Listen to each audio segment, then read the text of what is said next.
Following Trump's CCP virus diagnosis, the attention is now shifting to the treatment regimen that he was using. And now a company tied to China is suing the US company that is developing the cure used by the president. Also, it's now being revealed that Trump is working to declassify intelligence related to the Russia investigation. We'll be going in depth into this. And also, claims have been going around that the Chinese regime has played a role in the protests and riots spreading across the United States. To learn more about these claims, we've invited to speak with us author and filmmaker Trevor Loudon, who has been researching communist and terrorist organizations for more than 30 years. Stick around for that. Welcome back, everyone. Now, before we get started, I want to issue a correction for a video that we had published on October 2nd. We kept the wrong name and title up in the screen for Jing Zhanrong. He's an advisor to the CCP's National People's Congress and recently said that, quote, democracy is poison and cult. Now, due to an editing error, we displayed the wrong title bar for him, which said he was affiliated with Falun Gong, which couldn't be further from the truth. Falun Gong, also known as Falun Daf, is a Chinese meditation discipline based on the principles of truthfulness, compassion, and tolerance. The practice has been brutally persecuted by the Chinese Communist Party since 1999, and the regime regards it as a threat to its atheistic rule. Now, as we speak, Falun Gong practitioners in China, it's been exposed they are subjected to slave labor, torture, and live organ harvesting. We regret the error. Now, moving on to some of the news for the day. Following Trump's improving condition, the attention is now shifting to the treatment regimen that was prescribed to him. And now a company with ties to China is suing the US company that is developing the cure used by the president. Now, Trump used an experimental coronavirus treatment through a New York-based company called Regeneron. The treatment uses a cocktail of antibodies and is still awaiting approval from the FDA for broader use. In May 2018, Trump signed the Right to Try legislation, which gives people facing life-threatening illnesses the right to use treatments that have not been fully approved by the FDA like this. CNBC reported that Regeneron treatment was provided to Trump on a compassionate use request from his doctors, which allowed him to access the experimental treatment due to a life-threatening illness. As Trump returned to the White House, Regeneron stock went up 7% on October 5th, and some news outlets such as CNN began stirring controversy over Trump's alleged ties to the company's CEO. Now, Regeneron had made an agreement in July 2020 with the U.S. Department of Health and Human Services and the Department of Defense to carry out commercial-scale manufacturing of the company's antibody treatment for the CCP virus. And under the agreement, the U.S. federal government would own the treatment doses from that project. HHS Secretary Alex Azar said in the July release that, quote, this agreement with Regeneron is the first of a number of Operation Warp Speed awards to support potential therapeutics all the way through to manufacturing, allowing faster distribution if trials are successful. That's related to treatments for the CCP virus. Now, given the backing for the treatment and Trump's rapid recovery from the virus while using it, it appeared everything was on track to roll out a potential working treatment for the CCP virus. But soon after the treatment came into the spotlight on October 4th, a company called Allele Biotechnology and Pharmaceuticals Inc. sued Regeneron to seek royalties, allegedly for using one of its patented proteins in the treatment. Now, Allele also filed lawsuits against Pfizer and BioNTech for using the same patented protein in their vaccines. According to Bloomberg, a complaint from the company claims the reason other companies have managed to develop vaccine candidates for the CCP virus is because of this protein. Now, Allele is a San Diego-based company that has developed deep ties to China, where it now has branches in Shanghai, Nanjing, Guangzhou, and Beijing. Prior to 2014, Allele was reportedly financed mainly through small business innovation research grants and sales of laboratory reagents. Yet the company had a big break in 2014 when it received $7 million in an initial round of funding. The company behind its big break was Yuan Capital, a Chinese private equity firm, and joining the deal was also Yifang Ventures, led by Eric Xu, co-founder of China's Google clone, Baidu. Now, Eric Xu holds many venture capital firms in China, and Yifang Ventures is one of China's top 10 family venture capital firms. His holdings also include Yifang Foundation and the Xu Family Charitable Foundation, which is one of the top 10 family foundations in China. Now, what does this mean? Well, when it comes to the lawsuit, we'll have to see whether this actually stalls the rolling out of this treatment. We'll also have to see whether the FDA actually approves this treatment. Also, it's not clear how deep the ties to China go with this company. It may be just they received a grant and it goes no deeper than that, but we'll keep an eye on it as it goes forward. Also, it's now being revealed that while Trump was continuing his work while undergoing treatment for the CCP virus at the Walter Reed National Military Medical Center in Maryland, part of his work was to declassify intelligence related to the Russia investigation. And of course, that was one of the big stories back in 2016, going up until very recently when Trump was being investigated due to alleged ties to Russia. Now the investigations have shifted and the investigators themselves are now being investigated. Mark Meadows, the chief of staff, said in an interview on Fox and Friends that on the morning of October 5th, shortly before Trump's return to the White House, they held discussions on, quote, items that he wants to get done. Among these points, Meadows said that, quote, he's already tasked me with getting declassification rolling. Now, the same day this happened, there were some big updates with the U.S. attorney who'd been assigned to review unmasking spy requests made by Obama administration officials related to the Trump-Russia investigations.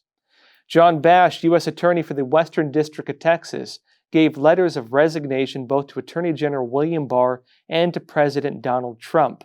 He's moving into the private sector. This follows revelations that reports released by the Director of National Intelligence were missing details on unmasking requests at the time of the 2016 elections when these investigations were taking place. And also related to this, during a CBS News interview on September 30th, Andrew Weissman, a former prosecutor who was assigned to special counsel Robert Mueller's investigations into Trump, dodged questions about wiping his phone twice. And this is related to reports emerging now that the Mueller team deleted data on more than 24 phones before the phones could be checked by the Justice Department's Inspector General. And when former FBI Director James Comey testified before the Senate Judiciary under that same line of investigation, Comey claimed ignorance 20 times. And this prompted Republican Senator Lindsey Graham to state, quote, "What astounds me the most is that the director of the FBI in charge of this investigation and involving the sitting president is completely clueless about any of the information obtained by his agency." Now, all of this is related to the Crossfire hurricane investigations during the 2016 elections, and going until very recently, the Trump-Russia investigations were one of the biggest stories in the United States. Again, the investigations have now shifted to possible wrongdoings by the investigators. We'll be giving updates on this as we go forward. Meanwhile, a judge has ordered the release of emails between Dr. Anthony Fauci, Director of National Institute of Allergies and Infectious Diseases, and Deputy Director H. Clifford Lane about the CCP virus and the World Health Organization. Judicial Watch had filed a FOIA request for these communications, and attempts to stall the release of the emails have now been overruled by a federal judge. Judicial Watch President Tom Fitton said in a release that the National Institute of Health, quote, seems to be playing politics with the Fauci emails. Fitton said the communications from the FOIA request could, quote, shed light on the China and WHO disinformation campaign on coronavirus. And he also expressed his belief that, quote, the stonewall seems calculated to undermine President Trump and protect WHO in China. Now again, we'll have to see what these emails actually have in them. It's possible that nothing will come out of them, but we'll keep you updated again as this goes forward.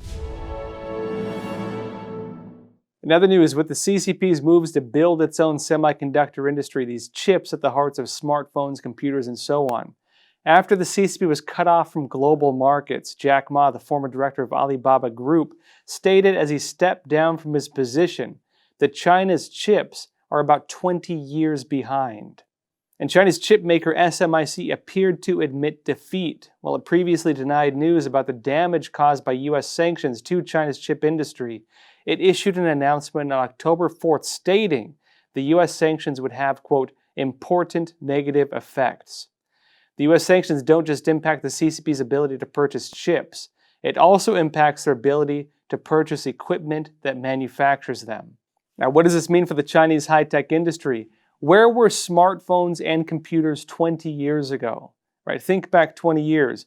It was only around 2008 that smartphones started getting popular. This is like behind Generation 1 iPhone level.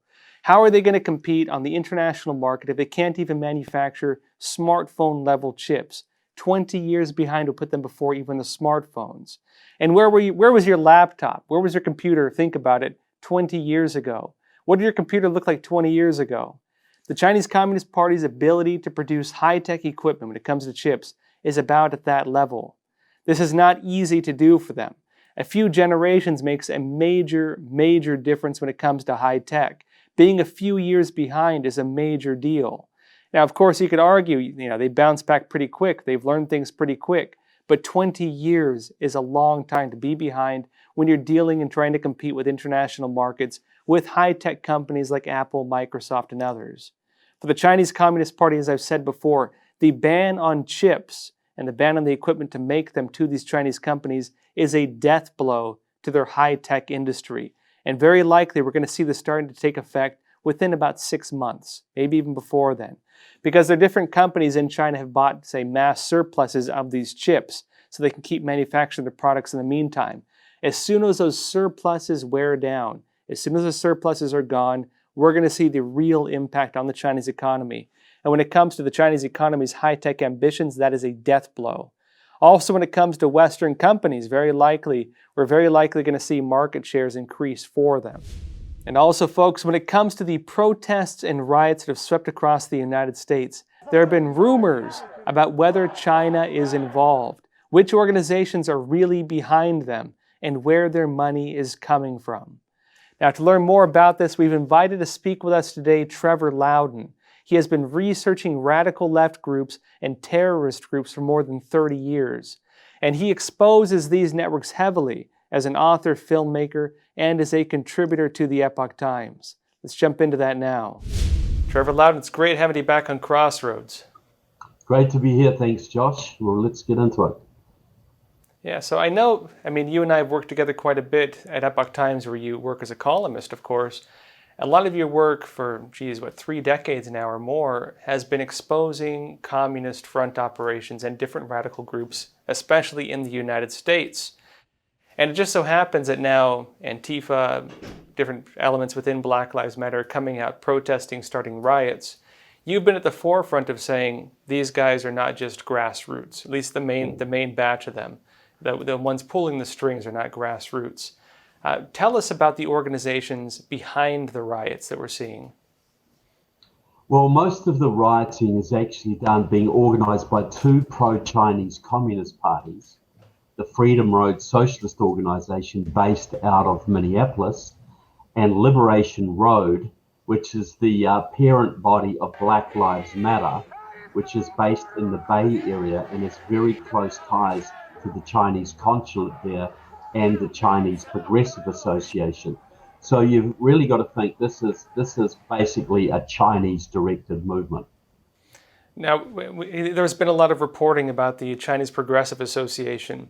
As a bit of context for our viewers, basically, there was this donation page for one of the Black Lives Matter leaders. It led to the Chinese Progressive Association. A lot of media, Daily Signal, others, reported that this organization appeared to be tied to the CCP, the Chinese Communist Party, and tied to Black Lives Matter. This caused a lot of reporting saying, is Black Lives Matter connected to the CCP? New York Times then came out with a piece arguing this was fake. And the basis of that was they said, well, the organization tied to the CCP is different from the one everyone is saying is tied to this one. They said it's a different organization under the same name. What would you say to those allegations? Well, they're incorrect. See, there's a Chinese Progressive Association Boston, and there's a Chinese Progressive Association San Francisco. Now, both of them are controlled by Liberation Road. Both of them are controlled by Maoist communists who've been a part of the same groups for 50 years now. They might be organizationally autonomous, but they are part of the same movement. And that CPA Boston has very close ties and does actually official work for the Chinese consulate in New York, and the Chinese Progressive Association in San Francisco is also very closely tied to the Chinese consulate in that city. So they're both pro-Chinese, and they're both front groups for the same communist organization, even though they may be organizationally autonomous. They have their own separate board, etc. But they're certainly part of the same movement. Now, you mentioned two different organizations which are allegedly pulling the strings behind a lot of these riots. First one, let's start with Freedom Road Socialists.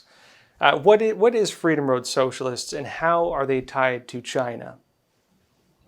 Well, they're openly pro-China on their webpage. They have big pictures of Mao and quoting Xi Jinping, and they openly say they are pro-China.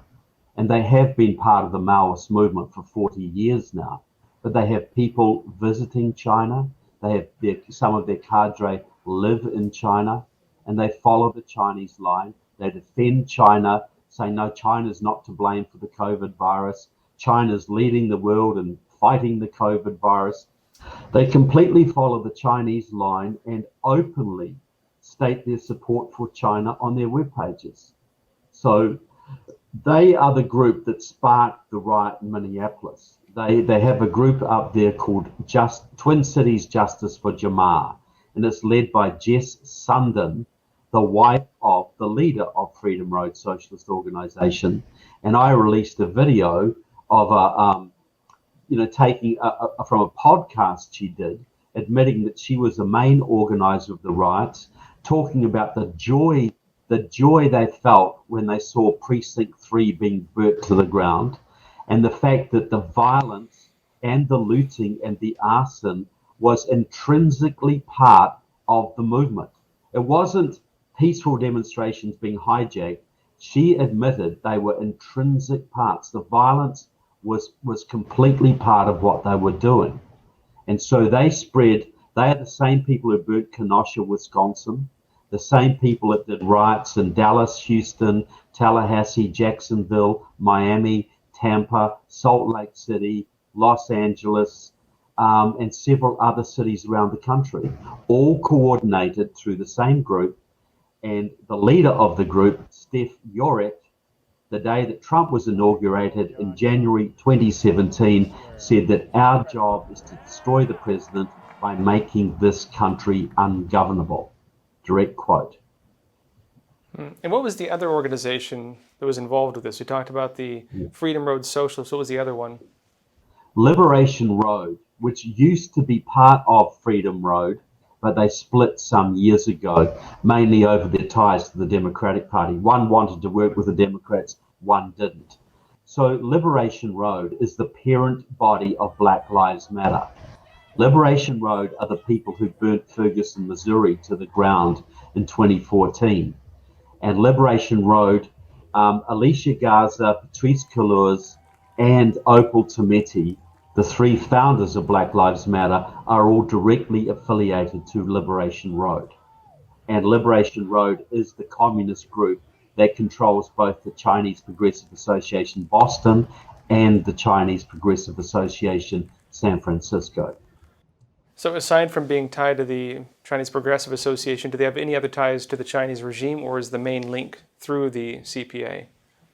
Well, look, one of the heads of, there's an allied group to Black Lives Matter. It's called Asians for Black Lives.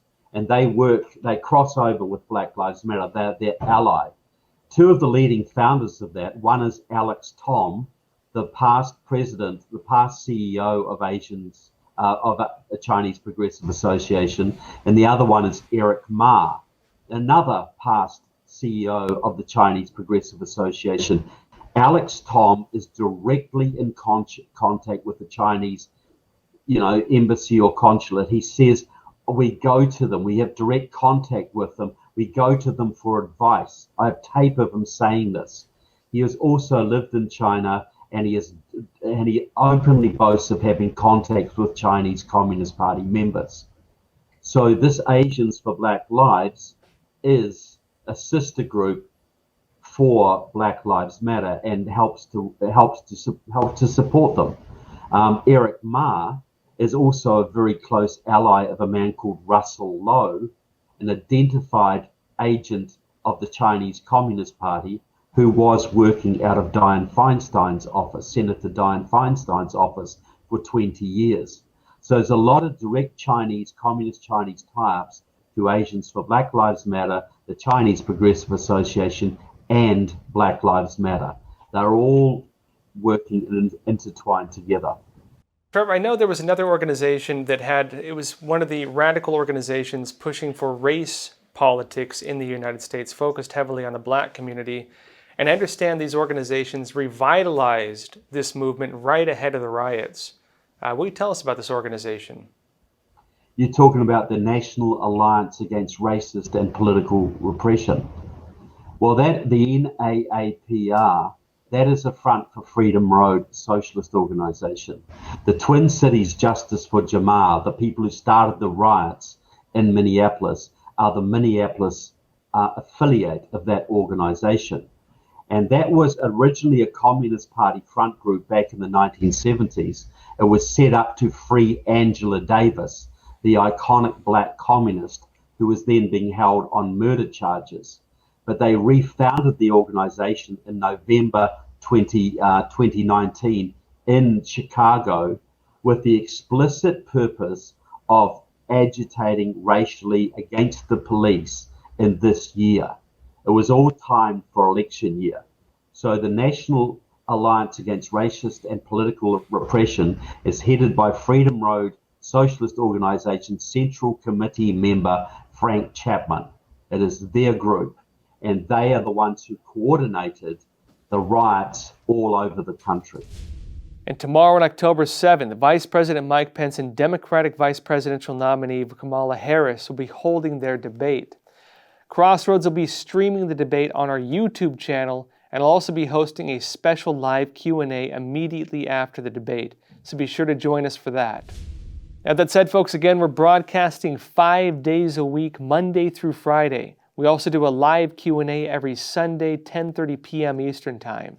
Also, if you want to support us, please consider joining us on Patreon. You can find the link to our Patreon page in the description below. If you haven't already, also, please don't forget to like and subscribe. It really helps this channel. If you want to go the extra mile, as always, please tell a friend or family member about Crossroads, and please consider sharing this video. Now, that said, please take care of yourselves, stay healthy, and stay free.